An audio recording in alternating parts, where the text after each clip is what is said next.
¿Alguna vez te has detenido a imaginar el preciso instante en que Jesús exhaló su último aliento, ese latido tan fugaz, pero tan monumental cuando el curso de la historia cambió para siempre? En ese solo y sobrecogedor momento, 7 acontecimientos extraordinarios irrumpieron en la realidad, y no fueron simples sucesos terrenales, fueron manifestaciones divinas, sobrenaturales, una poderosa señal de que esta muerte no se parecía a ninguna otra. El cielo pareció romperse en sombras, la tierra tembló como si estuviera asombrada, y hasta los cielos mismos se estremecieron en respuesta. Pero, ¿qué fue lo que realmente sucedió en esos sagrados y fugaces segundos? ¿Quiénes lo presenciaron? Quedaron sin aliento, atrapados entre el miedo y la maravilla, cuestionando la propia naturaleza de la existencia. Eruditos y creyentes han reflexionado durante siglos sobre estos misterios. ¿Qué mensajes estaban escondidos en aquellos momentos? ¿Y por qué Dios orquestó señales tan extraordinarias precisamente entonces? Ahora imagina caminar junto a los testigos de aquel día, sentir el temblor bajo tus pies, percibir cómo el cielo se oscurece sobre ti. ¿Estás listo para descubrir las 7 cosas asombrosas que demostraron al instante que la muerte de Jesús fue el punto de inflexión para toda la humanidad? Antes de adentrarnos en esta revelación, escribe 777 o en los comentarios si sientes el mover divino, y gracias por tu apoyo a través de Super Thanks. Tu fe impulsa este viaje. Prepárate, porque lo que estás a punto de descubrir desafiará todo lo que creías saber sobre aquel día trascendental. Los 7 sucesos sobrenaturales que sacudieron al mundo cuando Jesús murió.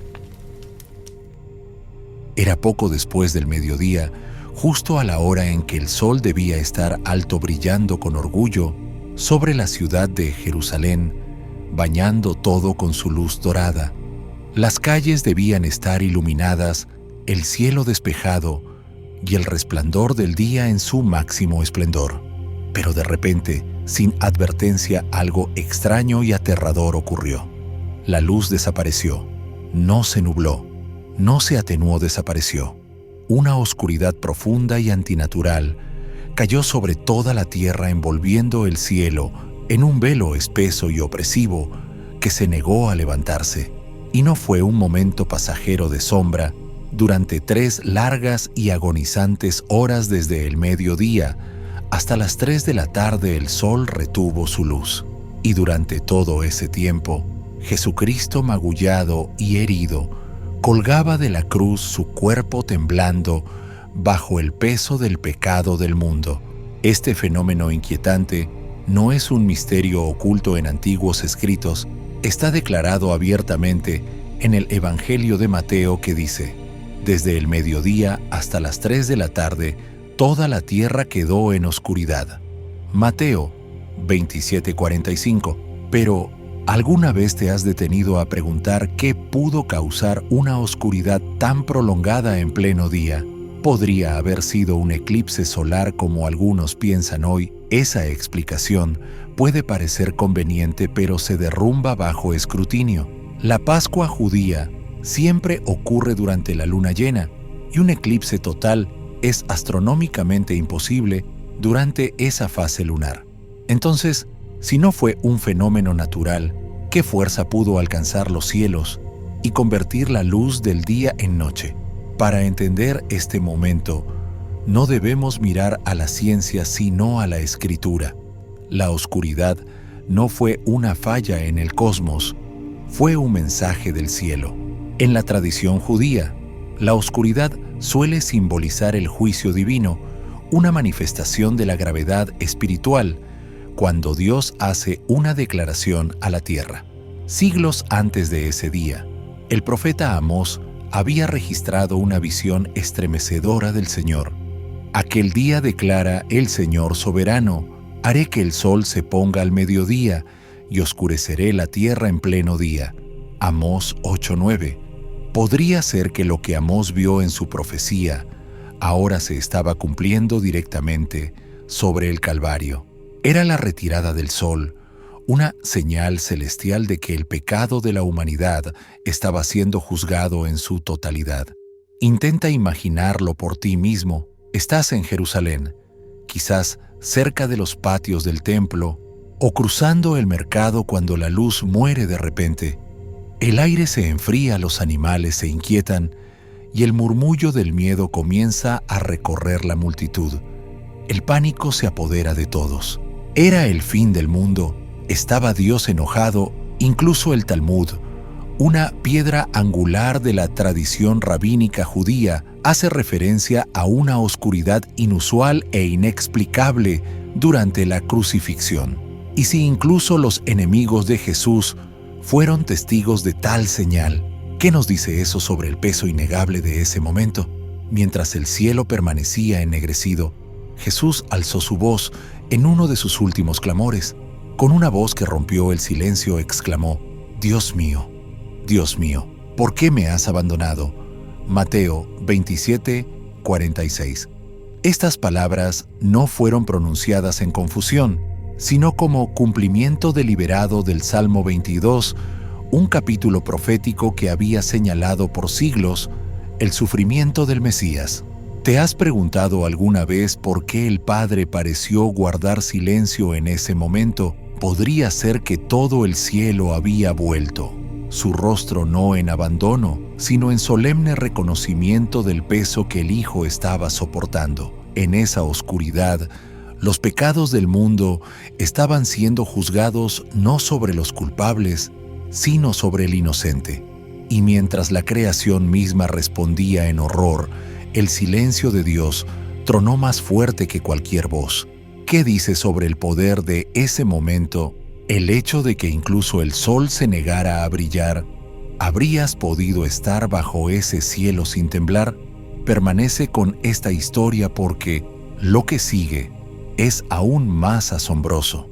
Después de la oscuridad que cubrió la tierra durante 3 largas y temblorosas horas, mientras el miedo y la confusión se apoderaban de quienes presenciaban la crucifixión, ocurrió un momento aún más extraordinario, uno que sacudiría los cimientos mismos de la fe judía.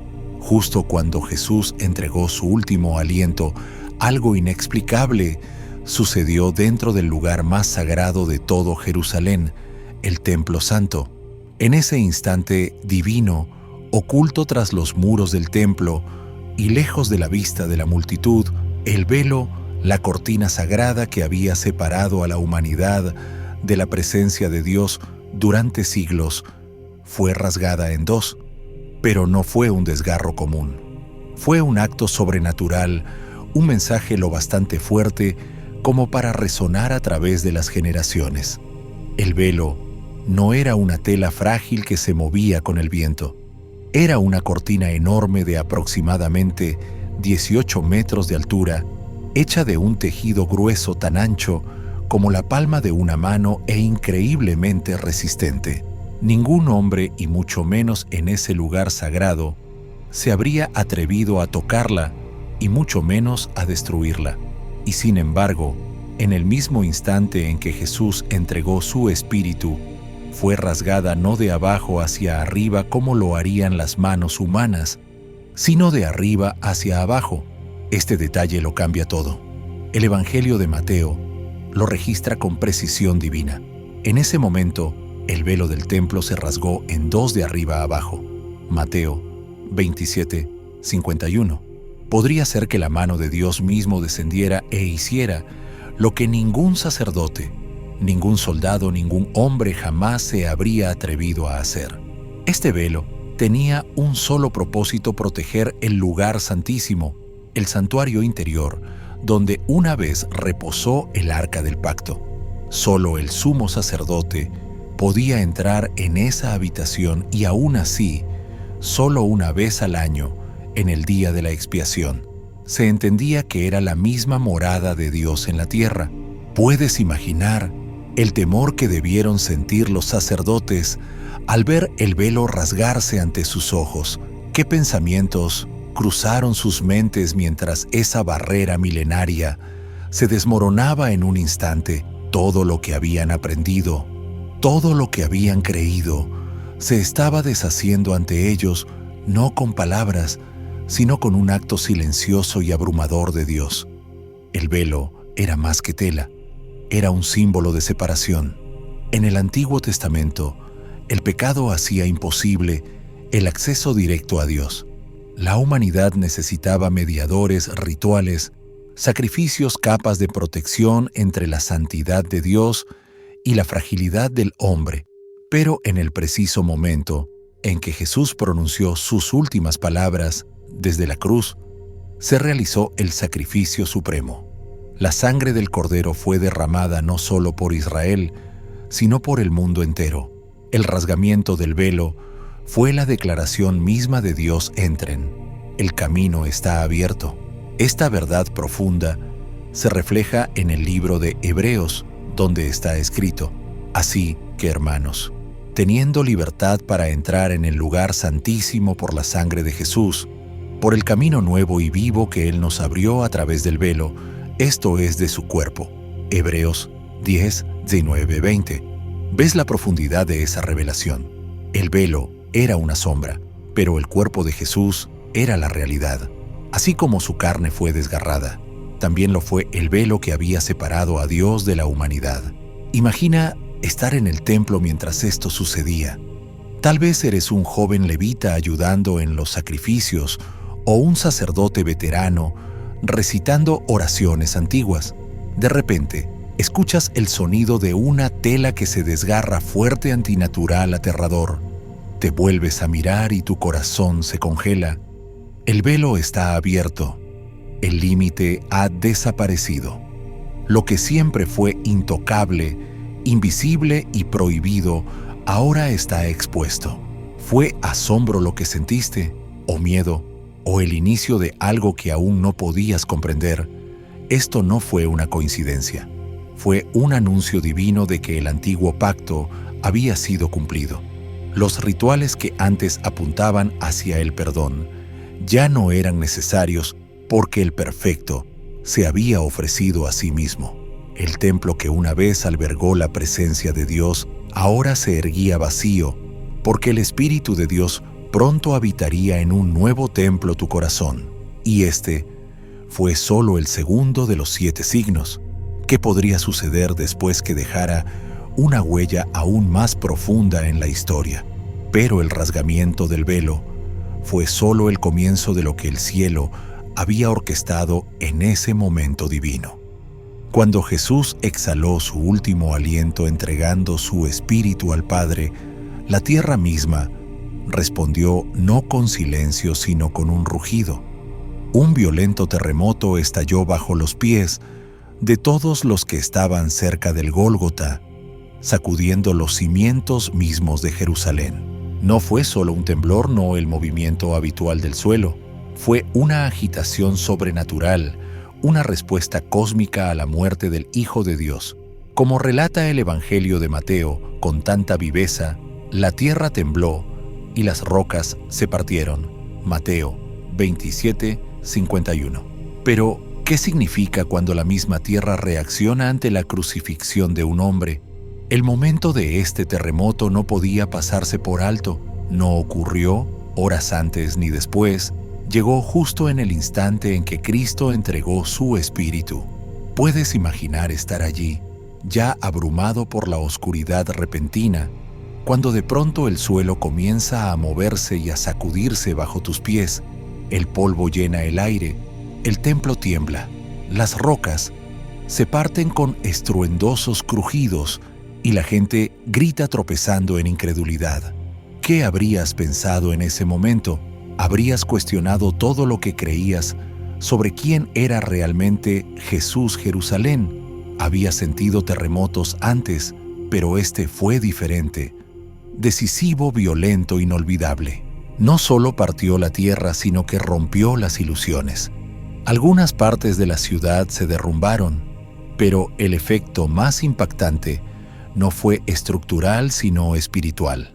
El temblor abrió tumbas, sepulcros antiguos se abrieron presagiando un misterio mayor aún por revelarse. Incluso los endurecidos soldados romanos, hombres entrenados en la guerra, la muerte y la violencia, fueron sobrecogidos por el terror. Uno de ellos pronunciaría pronto las palabras que aún resuenan en la historia. Verdaderamente, este era el Hijo de Dios. Mateo 27:54. Este terremoto no fue caos, fue cálculo divino. En el Antiguo Testamento, los terremotos nunca eran aleatorios. Señalaban la presencia, el poder y a veces el juicio de Dios. Cuando Moisés estaba en el monte Sinaí y Dios descendió en fuego el monte, tembló violentamente bajo sus pies. Éxodo 19:18. El profeta Nahum declaró: «La tierra tiembla ante su presencia, el mundo y todos los que en él habitan». Nahum 1:5. Ahora, en la muerte de Jesús, la tierra volvió a temblar. ¿Por qué? ¿Qué estaba anunciando? Era como si la creación misma ya no pudiera permanecer inmóvil. Algo había cambiado en el reino espiritual y el mundo físico daba testimonio de ello. No era el fin de la esperanza, sino el comienzo de algo mucho más grande. El violento temblor simbolizaba el colapso del antiguo orden, el sistema del templo, las leyes sacrificiales, el peso opresivo del ritual religioso. En su lugar, estaba emergiendo un nuevo pacto, uno escrito no en tablas de piedra, sino en la sangre del Cordero.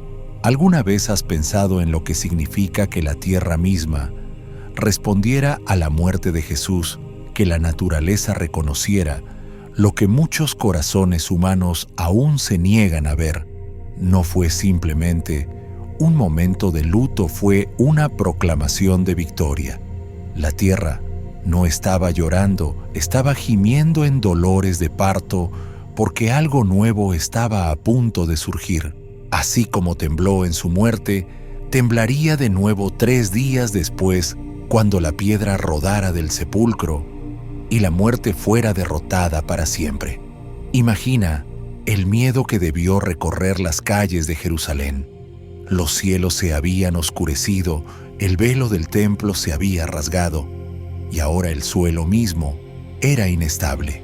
¿Qué pensaron los líderes religiosos al sentir el temblor bajo ellos? ¿Podían aún convencerse de que habían ejecutado a un simple criminal? ¿O sus corazones empezaban a inquietarse ante la posibilidad de que habían condenado al mismísimo que esperaban? Este momento marcó a todos los que lo presenciaron.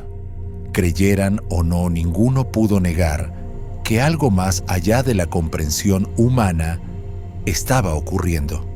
Y para aquellos que se quedaron a observar las señales, estaban lejos de terminar. Pero el terremoto no fue el acto final en este drama divino de señales sobrenaturales.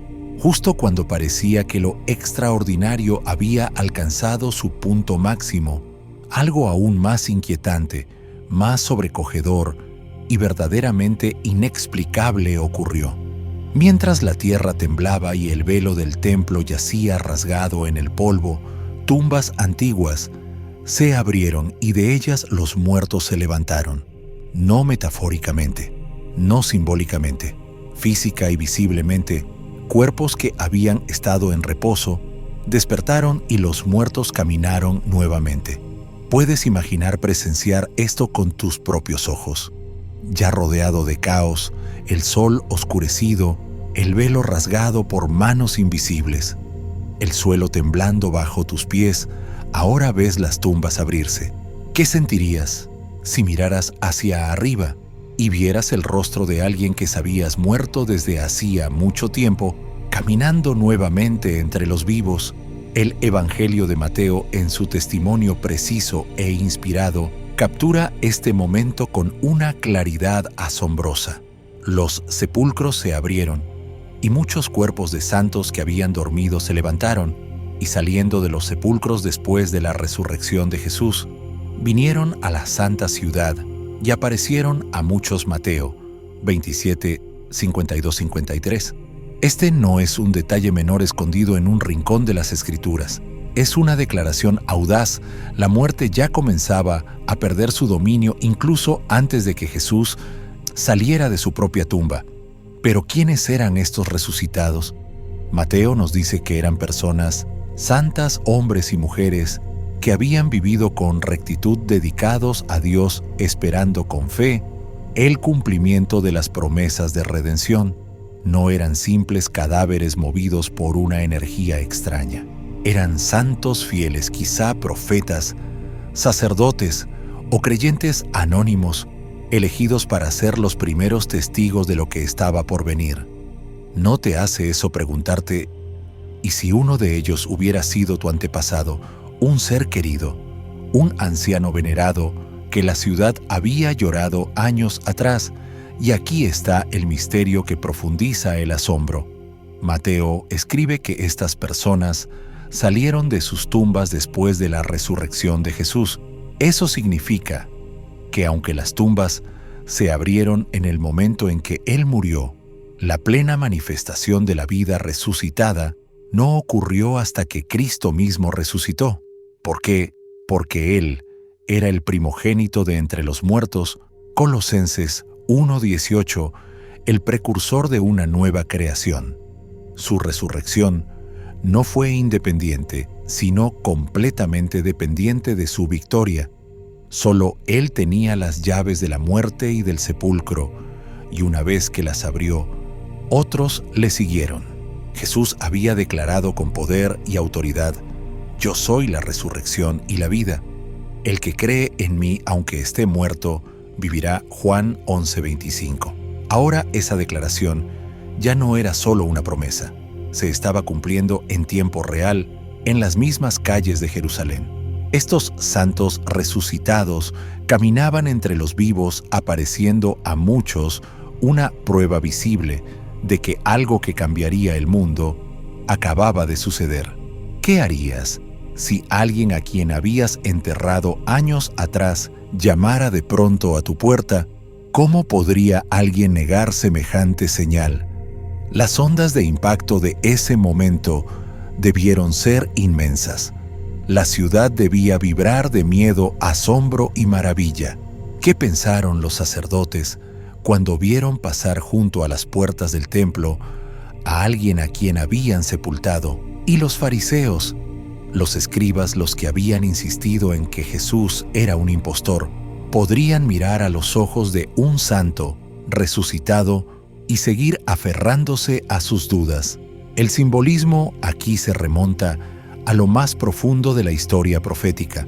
Siglos antes, el profeta Ezequiel fue llevado por Dios a un valle lleno de huesos secos.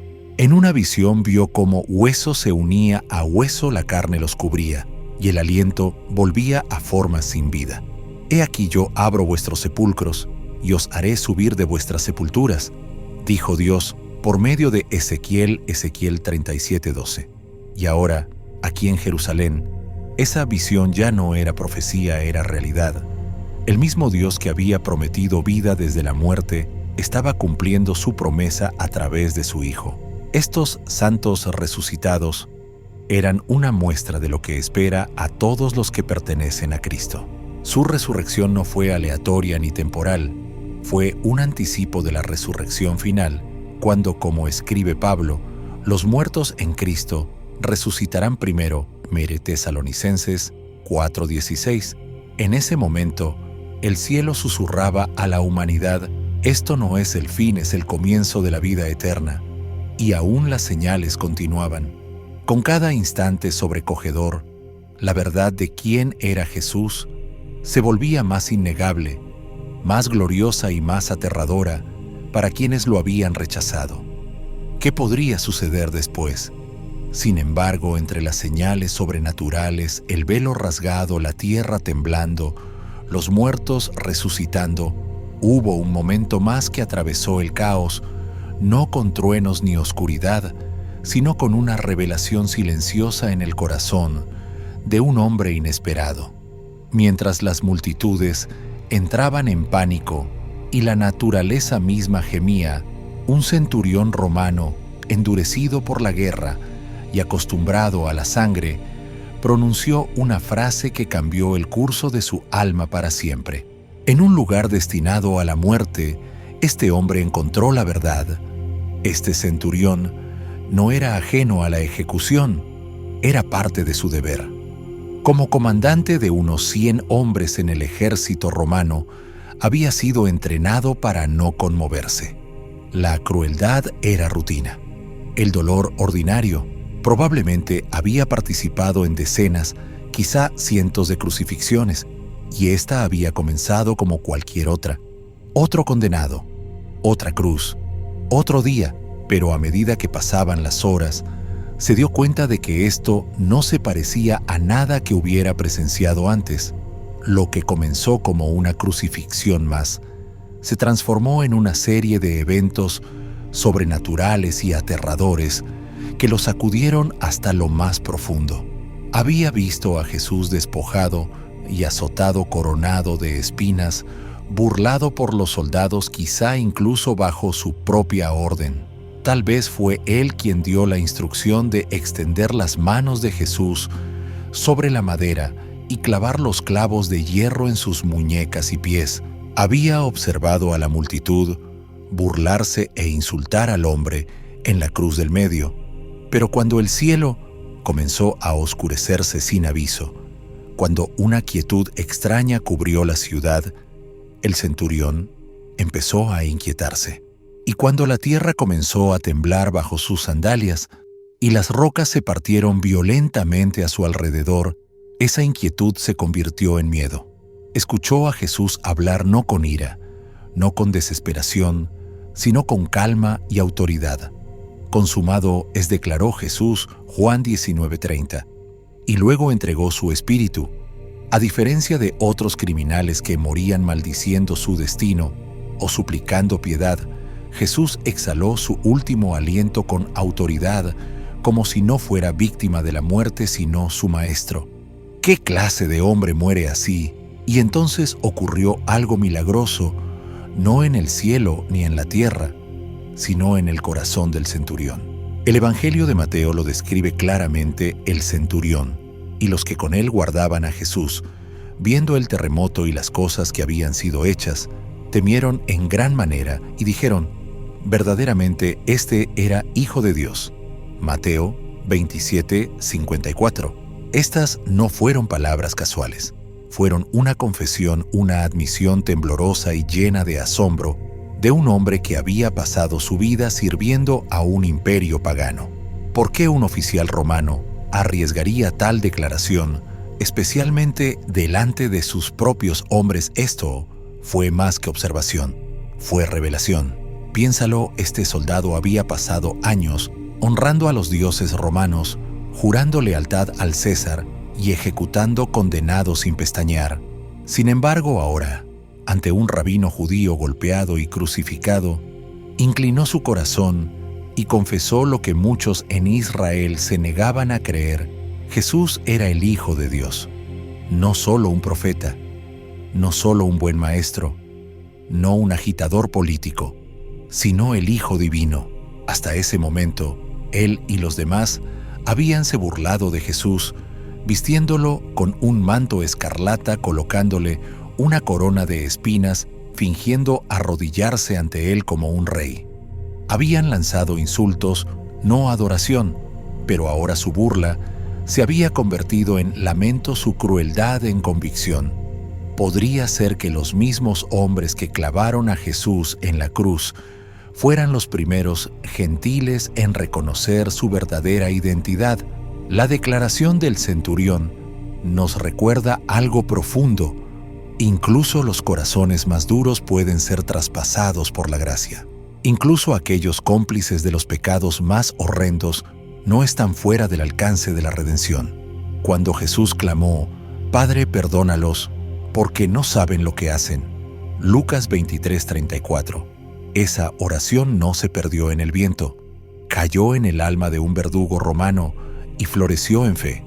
Imagina el momento. Este soldado, antes tan seguro de su deber, ahora tiembla mientras contempla el cuerpo sin vida de aquel a quien había crucificado. Su espada cuelga pesada a su lado, su voz tiembla con convicción. Ya no le importa quién lo escuche. Ha visto suficiente, ha sentido suficiente. Y realmente sabe que ese no era un hombre común. Había presenciado la divinidad envuelta en sufrimiento. Había encontrado al Hijo de Dios al pie de una cruz romana. Pero los acontecimientos asombrosos de ese día no terminaron con la confesión del centurión. El impacto de la muerte de Jesús se extendió mucho más allá de los soldados apostados en el sitio de la crucifixión. Alcanzó el corazón mismo de la ciudad. Las multitudes que se habían reunido por curiosidad, tradición o burla eran las mismas personas que habían llenado las calles de Jerusalén con júbilo esa misma mañana. Peregrinos de toda la región habían llegado para celebrar la Pascua, sin saber que estaban a punto de presenciar el momento más decisivo de la historia humana. En las primeras horas de ese día, el ambiente era festivo. Las familias llenaban las calles, los vendedores gritaban desde sus puestos. Canciones de liberación resonaban en recuerdo de la libertad de Israel de Egipto.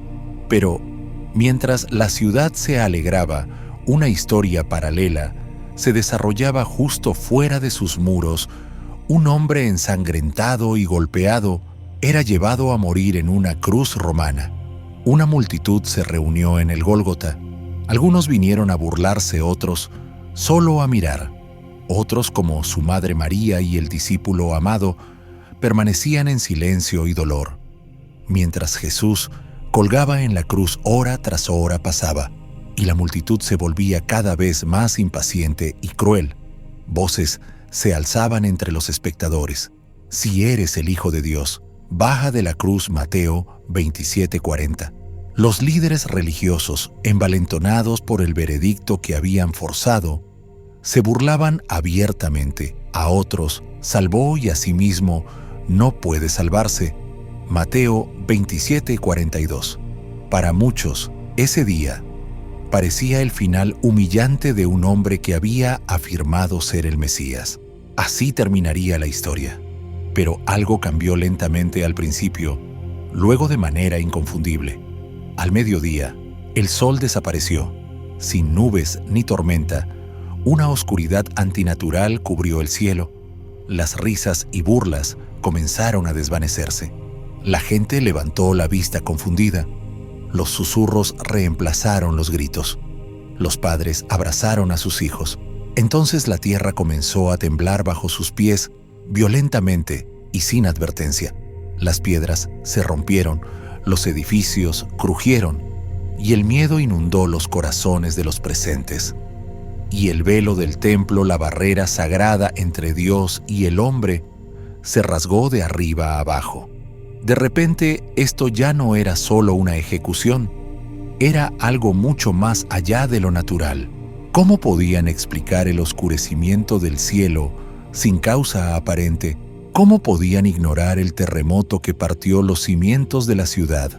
¿Cómo podían negar las tumbas que se abrieron, liberando a los muertos hacia las calles? ¿No eran estas señales de que habían pasado por alto algo esencial? Podría ser que el hombre al que se burlaron no solo era inocente, sino divino. Lucas nos ofrece una imagen de lo que sucedió después, y toda la multitud de los que estaban presentes en este espectáculo, viendo lo que había acontecido, se volvían golpeándose el pecho. Lucas 23:48. Este gesto, golpearse el pecho, no era una reacción casual, era una expresión antigua de dolor, culpa y profundo remordimiento. No eran las mismas personas que horas antes habían gritado por la muerte de Jesús. Algo había quebrado su certeza. Sería remordimiento, sería convicción. Imagina las calles ese día, antes llenas de música y alegría, ahora repletas de gente corriendo en todas direcciones. Algunos lloraban, otros estaban mudos de miedo. Algunos se aferraban a sus familias sin saber si huir o caer de rodillas. Incluso los líderes religiosos, antes tan seguros de su victoria, comenzaron a cuestionarlo todo. Sintieron que habían ido demasiado lejos. Podrían haber juzgado mal al que condenaron. Eran las señales demasiado numerosas, demasiado precisas para ser coincidencia. La muerte de Jesús no trajo la paz que los líderes esperaban. Trajo una ola de culpa que se asentó sobre la ciudad como una densa niebla. El ambiente ya no estaba cargado de triunfo, sino de una inquietante conciencia de que algo sagrado había sido profanado. Y sin embargo, en medio de ese temor, se estaban plantando semillas de arrepentimiento, de despertar de fe. Este momento marcó un punto de inflexión silencioso para muchos. Aunque no todos se arrepintieron, entonces las grietas en sus corazones endurecidos comenzaron a formarse. Y en las semanas siguientes, esas mismas personas, algunas de las cuales habían gritado «Crucifícalo», se sentirían atraídas por la enseñanza de los apóstoles. Cuando Pedro se levantó el día de Pentecostés y predicó al pueblo de Jerusalén, sucedió algo asombroso. Los que recibieron su palabra fueron bautizados y se añadieron aquel día como 3,000 personas. Hechos 2. ¿No es extraordinario que la misma multitud que una vez condenó a Jesús se convirtiera en el suelo donde el avivamiento echó raíces por primera vez? Cuando el polvo se asentó alrededor de la cruz y la multitud se dispersó, Jerusalén nunca volvió a ser la misma, pero las señales aún no habían terminado de hablar. Lo que vendría después no solo confirmaría la identidad de Jesús, sino que destruiría para siempre el poder de la muerte misma. Pero este evento no fue aislado. El impacto de la muerte de Jesús no se limitó a los soldados. Las multitudes que se habían burlado de él también comenzaron a darse cuenta de que algo extraordinario había sucedido. Esa mañana, Jerusalén estaba de fiesta. La ciudad estaba llena de peregrinos que habían viajado desde distintas regiones para celebrar la Pascua. Sin embargo, en medio de la celebración, ocurrió un evento paralelo a la crucifixión de Jesús. Muchos se reunieron para mirar. Algunos vinieron por curiosidad, otros para burlarse, y un pequeño grupo como los discípulos y María, su madre, observaban con tristeza. Durante las horas en que Jesús colgó en la cruz, la multitud lo ridiculizó. Gritaban: «Si eres el Hijo de Dios, baja de la cruz». Mateo 27:40. Los líderes religiosos, satisfechos de haber asegurado su condena, se burlaban diciendo: «A otros salvó y a sí mismo no puede salvarse». Mateo 27:42. Para ellos parecía la derrota final del hombre que afirmaba ser el Mesías. Pero cuando comenzaron a manifestarse las señales sobrenaturales, la burla se transformó en miedo. Primero vino la oscuridad repentina al mediodía. Luego el violento terremoto que sacudió toda la ciudad. El templo se estremeció, el velo se rasgó y hasta las tumbas se abrieron. La atmósfera se volvió aterradora. Lucas describe la reacción de la multitud al final de la crucifixión, y toda la multitud de los que estaban presentes en este espectáculo, viendo lo que había acontecido, se volvían golpeándose el pecho. Lucas 23:48.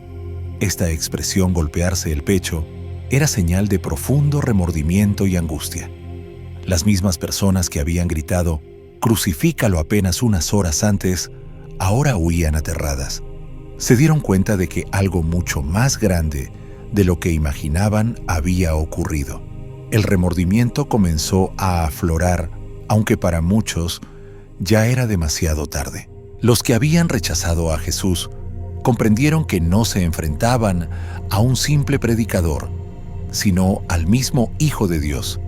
Habían presenciado señales innegables, pero ¿qué harían ahora con esta revelación? Fue una escena abrumadora, las calles llenas de gente corriendo, llorando, tratando de entender lo que acababan de presenciar. Algunos líderes religiosos intentaban mantener una apariencia de control, pero en el fondo sabían que algo no estaba bien. Habían cometido un error al condenar a ese hombre. La muerte de Jesús no trajo la paz que esperaban, sino una sensación de culpa e inquietud. Ese momento fue un punto de inflexión. Para algunos fue el comienzo de un arrepentimiento sincero que los llevaría a la fe en Cristo. Más tarde, en el día de Pentecostés, Pedro predicaría a esa misma multitud y 3,000 personas serían convertidas. Hechos 2:41. Sin embargo, para otros fue una oportunidad perdida. Aún con todas esas señales, eligieron endurecer sus corazones. Pero ¿qué ocurrió con los líderes religiosos y aquellos que ignoraron estas señales? ¿Cómo cambiaron sus decisiones de ese día, el curso de la historia? Incluso ante eventos tan sobrenaturales, no todos reconocieron lo que realmente había sucedido. Algunos líderes religiosos, soldados y miembros de la multitud endurecieron sus corazones y se negaron a admitir que Jesús era el Mesías. Vieron oscurecerse el cielo, sintieron el terremoto, oyeron los informes de los muertos resucitando y supieron que el velo del templo se había rasgado, y aún así eligieron ignorar las señales. Los líderes religiosos que habían tramado la muerte de Jesús estaban inquietos. El templo, el símbolo supremo del poder religioso, había sido afectado directamente por el terremoto. Además, el velo rasgado era una señal clara de que algo había cambiado para siempre. El problema era que admitirlo significaba reconocer que habían condenado injustamente al Hijo de Dios. Así que, para preservar sus posiciones y reputaciones, eligieron otra estrategia: encubrir la verdad. Poco después de la crucifixión, cuando los guardias informaron sobre la resurrección de Jesús, los sacerdotes sobornaron a los soldados para que difundieran la mentira de que el cuerpo de Cristo había sido robado. Mateo 28, 11, 15. Esto mostró cuán resistentes eran a la verdad. Aun con toda la evidencia, se negaron a aceptar lo que tenían delante de sus ojos. Pero negarse a reconocer a Jesús tuvo consecuencias. Solo unas pocas décadas después, en el año 70 de Cristo, Jerusalén fue destruida por el ejército romano. El templo, centro del culto judío, fue incendiado y nunca volvió a ser reconstruido. Este trágico suceso fue una confirmación profética de las propias palabras de Jesús: no quedará aquí piedra sobre piedra que no sea derribada. Mateo 24:2. El sistema religioso que había rechazado al Mesías llegó a un fin trágico. Los soldados que participaron en la crucifixión también tuvieron distintos destinos. Algunos, como el centurión, reconocieron a Jesús como el Hijo de Dios y probablemente sus vidas fueron transformadas. Otros, sin embargo, permanecieron endurecidos sin comprender que habían sido parte del acontecimiento más importante de la historia. Y la multitud, algunos se arrepintieron sinceramente, como se mencionó antes, y más tarde se convirtieron en seguidores de Cristo. Otros, en cambio, volvieron a sus rutinas y eligieron olvidar lo que habían visto. La historia demuestra que las señales y los milagros, por impactantes que sean, no bastan para cambiar un corazón endurecido. Solo una transformación interior genuina puede llevar a una persona a reconocer a Jesús como Salvador. Lo que ocurrió aquella tarde fue una advertencia para toda la humanidad. Dios demostró claramente que la muerte de Jesús no fue un acontecimiento común, sino un punto de inflexión en la historia espiritual del mundo. Los que ignoraron las señales perdieron la mayor oportunidad de sus vidas, la oportunidad de reconocer y seguir al Hijo de Dios. Ahora la pregunta final es: ¿qué significan estos acontecimientos para nosotros hoy, ¿Qué podemos aprender de aquellos que reconocieron la verdad y de los que la rechazaron? Si este video te hizo reflexionar, compártelo y deja tu comentario. ¿Cómo crees que habrías reaccionado si hubieras estado allí aquel día? Ahora, pasemos a la conclusión de este poderoso tema. Lo que ocurrió aquella tarde inolvidable fue mucho más que una tragedia local. Fue un mensaje divino grabado en el mismo tejido de la creación, una advertencia, una revelación y una invitación para toda la humanidad. En ese momento, Dios no susurró, rugió a través de la naturaleza de la historia y del velo rasgado del templo. Dejó absolutamente claro que la muerte de Jesús no fue una ejecución más. Fue la bisagra sobre la que gira toda la eternidad. Fue el instante en que el cielo se encontró con la tierra, cuando la justicia y la misericordia chocaron y cuando el Hijo de Dios ofreció su vida por la redención del mundo. Cada señal sobrenatural que se manifestó, la oscuridad al mediodía, la tierra temblando, las rocas partidas, las tumbas abiertas, la confesión del centurión y el remordimiento de la multitud, atestiguaba una sola verdad: este no era un hombre común, no fue una muerte común. Y aquellos que lo vieron pero eligieron ignorarlo, perdieron más que una oportunidad, renunciaron a reconocer y seguir al mismo Salvador que había venido a rescatarlos. ¿Qué tragedia más profunda podría haber que estar ante la cruz y marcharse sin conmoverse? Pero esto nos lleva a una pregunta que resuena mucho más allá de los muros de Jerusalén. ¿Qué significan estos acontecimientos antiguos para nosotros hoy? Han pasado 2000 años y aún la historia exige una respuesta. Las señales tal vez ya no se desarrollan ante nuestros ojos físicos, pero su significado todavía tiembla en el corazón de toda alma que las escucha. ¿Qué podemos aprender de aquellos que abrieron los ojos y de aquellos que los cerraron con miedo o con orgullo? ¿Te pareces más al centurión que reconoció la verdad, incluso después de participar en la crucifixión? ¿O te identificas con la multitud arrastrada por el ruido a su alrededor hasta que un momento divino le rompió el corazón?